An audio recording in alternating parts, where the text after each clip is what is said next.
Hi, welcome to Kiran TV. ఇవాళ కేంద్రం budget ప్రవేశపెట్టింది. సహజంగా బడ్జెట్ అనగానే అందరూ కూడా ఎదురు చూసేది వేతన జీవులకు, అంటే ఉద్యోగం చేసే వాళ్లకు ట్యాక్స్ బెనిఫిట్స్ ఏమైనా వస్తాయా. ప్రతిసారి నా చిన్నప్పటి నుంచి చూస్తున్నా, ప్రతిసారి అందరూ ఎదురు చూసేది. ఎందుకంటే మావన్నీ కూడా ఉద్యోగస్తుల కుటుంబాలు కాబట్టి, మా నాన్నగారు కావచ్చు, ఇతరులందరూ కూడా ఉద్యోగస్తులు ఎక్కువ మా చుట్టుపక్కల కాబట్టి ఎక్కువ మేము దాని గురించి చూసేవాళ్ళం. ఆల్మోస్ట్ ఇటు ప్రైవేట్ ఎంప్లాయీస్ అయినా గవర్నమెంట్ ఎంప్లాయీస్ అయినా ఎక్కువ వీటి గురించి ఆసక్తి కనబరుస్తారు. అయితే గతంతో పోలిస్తే, అంటే లాస్ట్ ఇయర్తో పోలిస్తే ఈ ఇయర్ ఇన్కమ్ ట్యాక్స్లో స్వల్ప చేంజ్ మాత్రం చేశారని చెప్తున్నారు. స్టాండర్డ్ డిడక్షన్ కింద 50,000 ఉండేది, ఈసారి 75,000 పెంచామని చెప్తున్నారు. దీనివల్ల 17,500 రూపాయలు పన్ను ఆదా అవుతుందని చెప్తున్నారు. ఇది ఏప్రిల్ 2024 ఏప్రిల్ 1 నుంచి అమల్లోకి వస్తుందని చెప్తున్నారు. అయితే 3 లక్షల వరకు ఇంతకుముందు కూడా పన్ను లేదు, ఇప్పుడు కూడా పన్ను లేదు. 3 నుంచి 6 లక్షల వరకు 5% పన్ను ఇంతకుముందు ఉన్నది. ఇప్పుడు 7 లక్షల వరకు, అంటే 3 నుంచి 7 లక్షల వరకు 5% పన్ను మాత్రమే అమల్లో ఉంటుంది. 6 లక్షల నుంచి 9 లక్షల వరకు గతంలో 10% పన్ను ఉన్నది. ఈసారి 7 నుంచి 10 లక్షల వరకు 10% మాత్రమే పన్ను వసూలు చేస్తారు. ఇది తర్వాత 10 నుంచి 12 లక్షల వరకు 15%, 12 నుంచి 15 లక్షల వరకు 20%, 15 లక్షల అండ్ అబోవ్ 30% వసూలు చేస్తారని చెప్తున్నారు. సో దీనికి సంబంధించి ఒక్కసారి మనం మాట్లాడదాం.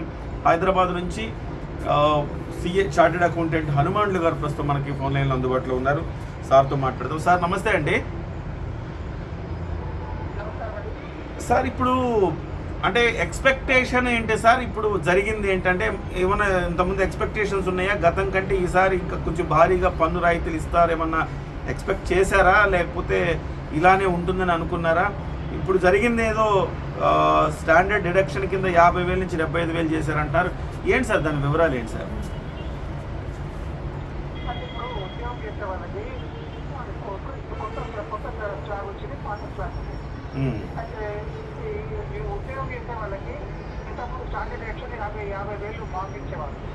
ఓకే. ఉద్యోగం కానీ పెన్షన్ ఉద్యోగం చేసేవాళ్ళు కానీ పెన్షన్స్ వచ్చేవాళ్ళు కానీ వాళ్ళకి 50,000 మార్పు ఇచ్చేవాళ్ళు ఆదాయం నుంచి. ఇప్పుడు 70,000 పెట్టడం జరిగింది. ఏం సార్ ఇది స్టాండర్డ్ డిడక్షన్ అంటే ఏంటి సార్? స్టాండర్డ్ డిడక్షన్ అంటే ఇప్పుడు ఇన్కమ్ వచ్చిన తర్వాత మన టోటల్ ఆదాయంలో నుంచి మనకు ఒక ట్యాక్స్ బెనిఫిట్ ఇస్తారన్నమాట. దీనిపైన ట్యాక్స్ కట్టే అవసరం లేదు. ఓహో. 7 లక్షలు వచ్చింది అనుకోండి, ఈ 7 లక్షలు 50,000 అవుతాయి. Okay okay okay. సో మనకి ఇప్పుడు 7,70,000 సార్ 10 లక్షల ఆదాయం వచ్చింది అనుకోండి, 10 లక్షల ఆదాయం వచ్చింది, 7 లక్షల వరకు ట్యాక్స్ లేదు. 7 లక్షల పైన 3 లక్షల పైన ట్యాక్స్ కట్టాల్సి ఉంటుంది. ఓకే. కానీ ఇప్పుడు ఏం చేస్తాం, 50,000 స్టాండర్డ్ డిడక్షన్ మాట 2 లక్షల పైన ట్యాక్స్ కట్టాలి. అంటే సార్ ఇప్పుడు సపోజ్ 7 అవును సార్. అయితే నా చిన్న సందేహం సార్, ఇప్పుడు నా చిన్న సందేహం సార్, 3 లక్షల వరకు పన్ను లేదు కదా. ఇప్పుడు ఒకవేళ ఆదాయం 3,70,000 ఉందనుకోండి ఆదాయం, ఈ 70,000 కూడా స్టాండర్డ్ డిడక్షన్ కింద తీసేసుకుంటారా?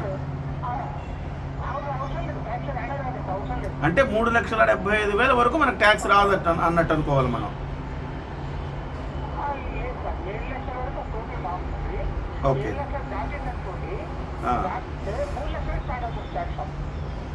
Okay okay okay.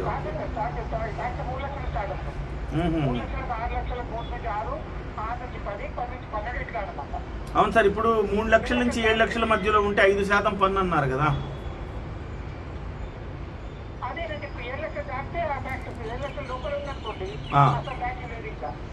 Okay okay.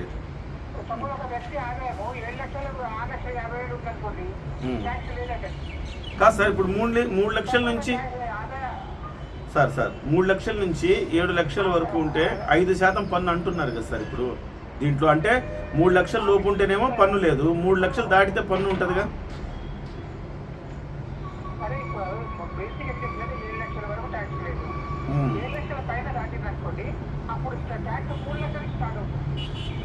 Okay okay okay.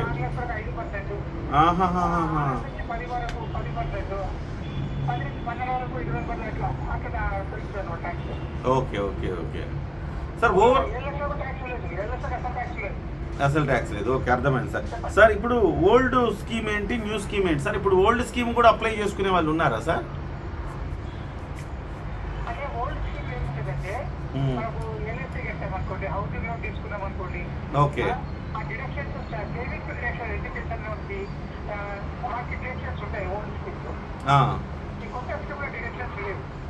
Okay, కొత్త స్కీమ్ అంటే కొంతమంది సీనియర్ సిటిజన్స్ ఉంటారు కదా, అవును, సీనియర్ సిటిజన్స్ కి వాళ్ళకి హౌసింగ్ లోన్స్ ఉండవు, ఇన్సూరెన్స్ ఉండదు, ఎడ్యుకేషన్ లోన్స్ ఉండవు. అందుకని వాళ్ళ కోసం కొత్త స్కీమ్ తీసుకొచ్చారు. మిగతా ఎవరైనా కానీ కొత్త స్కీమ్ లో వచ్చినప్పుడు దాంట్లో పోవచ్చు అని చెప్పి అవకాశం ఇచ్చారు.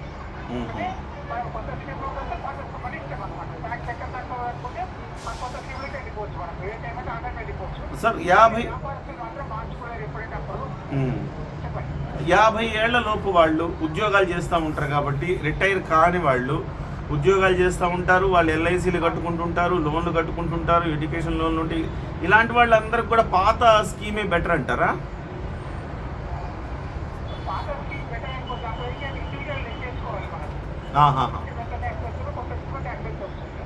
అచ్చా, ట్యాక్స్ తక్కువ వస్తుందంటే మనం వెళ్ళిపోవచ్చు, షిఫ్ట్ కావచ్చు. ఈ సంవత్సరం నేను పాత స్కీమ్ తీసుకున్నాను, నెక్స్ట్ ఇయర్ కొత్త స్కీమ్ తీసుకోవచ్చా నేను? అవును. ఆ తర్వాత ఈ year మళ్ళీ నేను పాత స్కీమ్లోకి రావచ్చా? వెళ్ళొచ్చు. ఓకే, ఓన్లీ ఎంప్లాయ్మెంట్ ఉంటే తీసుకోవచ్చు. వ్యాపారం ఉంటే మాత్రం మార్చలేదు. అచ్చా, వ్యాపారం ఉంటే 5 సంవత్సరాల వరకు మాత్రం అదే పద్ధతిలో ఉండాలి. ఓకే, వ్యాపారం లేకపోతే మాత్రం ఏ సంవత్సరం ఆ సంవత్సరం మార్చుకోవచ్చు. Okay, okay sir. ఓవరాల్గా బడ్జెట్ ఎట్లా అనిపిస్తుంది సార్ మీకు ఈసారి? ఏమన్నా మీ హైలైట్స్, ఇది మంచిగా ఉంది, ఇది చెడ్డగా ఉంది అని ఏమన్నా ఉందా? బడ్జెట్ లో ఒకటి ఏంటంటే ముఖ్యంగా తీసుకొచ్చింది ట్యాంజిల్ ట్యాక్స్ అని తీసుకొచ్చారు అనమాట. ట్యాంజిల్ ట్యాక్స్ అని స్టార్ట్అప్ కంపెనీస్, కొత్త కొత్త కంపెనీస్ ఎవరికి పెట్టారో వాళ్ళు ఇన్వెస్ట్మెంట్ తీసుకుంటారు, వేరే దేశాల నుంచి పెట్టుబడులు తీసుకుంటారు. వాళ్ళు 5-6 సంవత్సరాలు వాళ్ళు అలాగే ఇన్వెస్ట్మెంట్ చేస్తారు. తర్వాత వాళ్ళు వెంచర్ క్యాపిటల్ షేర్ కట్టుకుంటారు అనమాట. ట్యాక్స్ ఇష్టము ట్యాక్స్ పడేది, బాగా ట్యాక్స్ పడేది. దాని కొరకే దాన్ని ట్యాక్స్ మొత్తాన్ని ఏంజల్ ట్యాక్స్ మొత్తం తీసేసారు అనమాట. సూపర్ సార్, మంచిదే కదా, చాలా మందికి అది ప్రోత్సాహకరం. అదే కొత్త కొత్త వ్యాపారం చేసుకునే వాళ్ళకి తక్కువ పెట్టుబడి ఉంటుంది, వేరే పెట్టుబడి మీద ఆధారపడి వ్యాపారం చేసుకోవాలి. స్టార్ట్అప్ కంపెనీస్, ఫిన్టెక్ కంపెనీస్, అంటే టెక్నాలజీ ఎక్కువ ఉంటుంది, పెట్టుబడి తక్కువ, పెట్టుబడి అలాంటి వాటి కంపెనీస్కి ఎక్కువ పోయిపోతుంది అనమాట. Okay, very nice sir. ఓవరాల్గా అదే అర్థమైంది సార్. ఓవరాల్ బడ్జెట్ ఏంటంటే డెవలప్మెంట్ ఓరియంటెడ్ బడ్జెట్.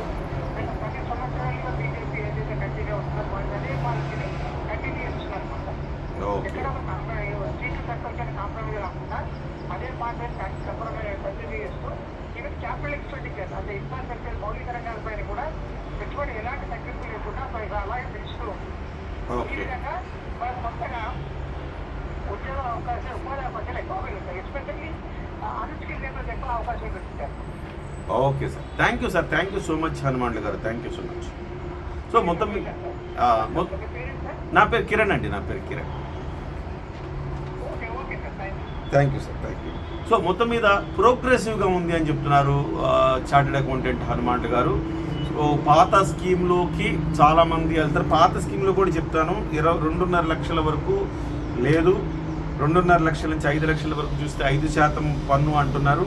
5 నుంచి 10%, 10 లక్షల వరకు చూస్తే 20% పన్ను, అబౌట్ 10 lakhs చూస్తే 30% పన్ను అనేది పాత ఓల్డ్ స్కీమ్. కానీ ఈ ఓల్డ్ స్కీమ్లో హనుమాన్లు గారు చెప్పేది ఏంటంటే మన లోన్లు అవన్నీ కూడా చూపించుకోవచ్చు కాబట్టి ట్యాక్స్ బెనిఫిట్స్ ఎక్కువ వస్తాయి. కాబట్టి కొత్త స్కీమ్ కంటే పాత స్కీమ్లోనే ఉద్యోగస్తులు ఎక్కువ మంది లోన్లు తదితరాలు పెట్టుకున్న వాళ్ళు, ఎల్ఐసీలు, లోన్లు, ఇన్సూరెన్సులు, రకరకాలు ఇవన్నీ కూడా బడ్జెట్ ఈ ట్యాక్స్ పరిధిలోకి రావు కాబట్టి ఆ రకంగా వాళ్ళు ఖచ్చితంగా కొంత భారీ ఎత్తున సేవ్ చేసుకునే అవకాశం ఉంది కాబట్టి ఓల్డ్ స్కీమ్ అని చెప్తున్నారు. ఏదేమైనా కొత్త స్కీమ్లో కొన్ని మార్పులు చేశారు. ఈసారి అయితే ప్రోగ్రెసివ్గా బడ్జెట్ ఉందని చెప్తున్నారు. మనం గమనిస్తే ప్రత్యేక హోదా కావాలనే డిమాండ్ని బీహార్ కేంద్ర ప్రభుత్వం ముందుంచింది. వాస్తవానికి బీహార్ కానీ ఆంధ్రప్రదేశ్ కానీ లేకపోతే అక్కడ కేంద్ర ప్రభుత్వం లేదు అని చెప్పాలి. అలాంటి పరిస్థితుల్లో కూడా హనుమాన్లు గారు అదే చెప్పారు. అంత టైట్ పొజిషన్లో కూడా రాజీ పడకుండా కేవలం ఒక ప్రోగ్రెసివ్ థాట్ తోటి ఈ బడ్జెట్ను ప్రవేశపెట్టడం అనేది భారతదేశ అభివృద్ధికి దోహదపడుతుందనేది హనుమాన్లు గారు చెప్తున్నారు. ఇలాంటి బడ్జెట్ ప్రవేశపెట్టినందుకు బీజేపీ కేంద్ర ప్రభుత్వానికి అభినందనలు తెలియజేశారు.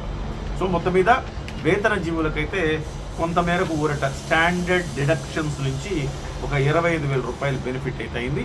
అది ట్యాక్స్ రూపంలో అయితే 17,500 వరకు పన్ను ఆదా అవుతుందని చెప్తున్నారు.